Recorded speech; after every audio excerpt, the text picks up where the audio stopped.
The health minister bypassed the chair. Them can't go down in a hospital bed. And people still sit them out a door, pan chair, are dead. Yes, folks. So that didn't age well because the people that did talk about it. Um, so we have comments. Chris Martin said, done in very poor taste. We don't need to make everything political now. Would have gotten more points for just saying you're happy it wasn't more serious and wished him a speedy recovery still. And that was about 1,895 likes. Then we have somebody else that says, wonder if she's aware of the protocols government officials are to be treated with. Or is she a young bud politician? Wonder if she's aware that if mosquitoes bite Dr. Tufton up there, heads will roll. Wonder if she knows that is not any doctors can treat a government official. Lady, you got your 30 seconds of fame. Please go home. One thing about us Jamaicans, we're going to find words for you, especially when we feel that you've stepped out of line. And, people can say anything in their little political corner over one part. But the truth is that somebody going to see it and it's going to come out in a public, especially in this here kind of political climate here, such as we've never seen before in a Jamaica. So I'm sure, we are Jamaican, so of course you're going to have people in the comments say, but she never tell no lie. But as the commentator said a while ago, or the person in the comments said a while ago, you understand me? Somebody else said, really, is it politics time? We have to be sensitive towards one another. Let's deal with one another with care. We know we're tough in Jamaica. So I'm sure Miss Burchell has learned a lesson from this, or let us hope, you understand me, but we ought to be more sensitive in situations such as this, you understand? Let me know what I think. I've met a lot of great people, but Dawes is greater. Dawes' story has more holes than my granny greater.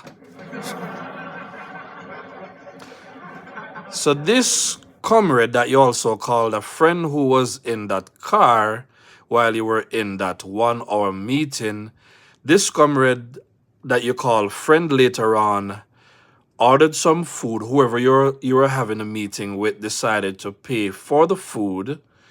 You were on your way, but they said, no man, wait.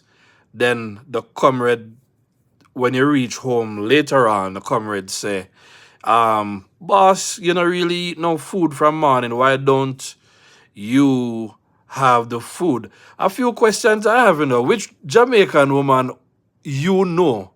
gonna come and meet with you, sit down in a car for 1 hour, order food, you understand me? Don't eat the food, and then offer you the food after you drop her back home. Things that must have been bad financially. What kind of poisoning, was it? You understand me? I said to you, just so many things that are left out there. Like, who are you implicating in this story? Is it the friend / comrade? You understand me? Or the person who paid for it? And then this whole thing about, you got the report from the doctor and you're a fit person, and Dr.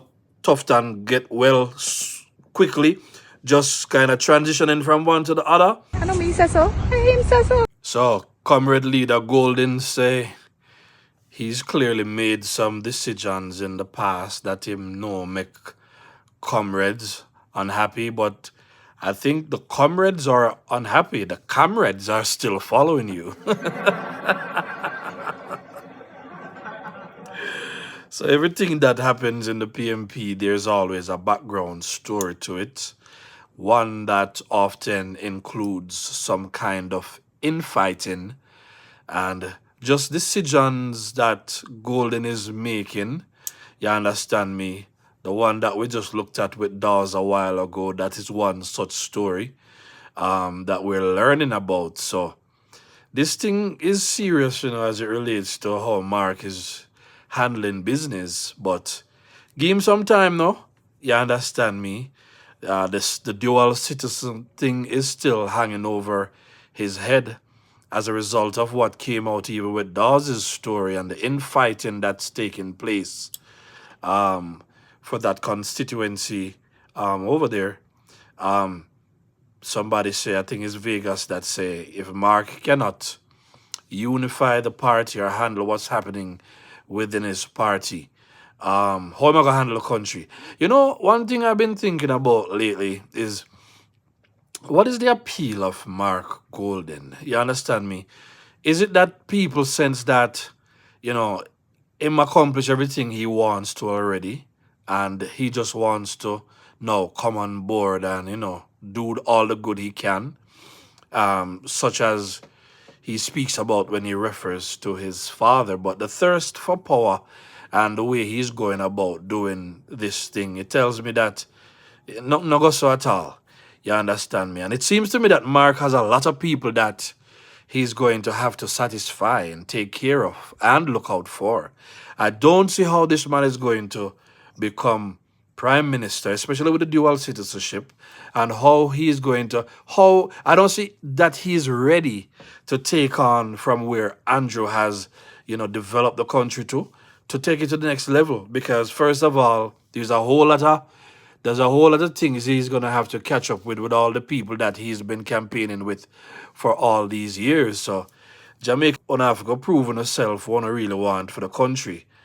You understand me? In a country where we have so many educated people, so many capable leaders. I don't know why we're talking about so much of the diaspora needs to be involved in our politics and whatsoever. And of course, we know he has a way to conflate his own need to continue to be a dual citizen with, referring to other people in the diaspora and so on. But we don't think that's the agenda or the motives. But the dissatisfaction continues to be an issue, especially with this leader in the PMP, and we're still looking out to see what is going to happen. But we're not letting up. You understand me, Mark? You're gonna have to resign or renounce your citizenship. Yeah, man. So like, share, and subscribe if you appreciate the content. You know what I mean? Big up on yourself, everybody. Steady.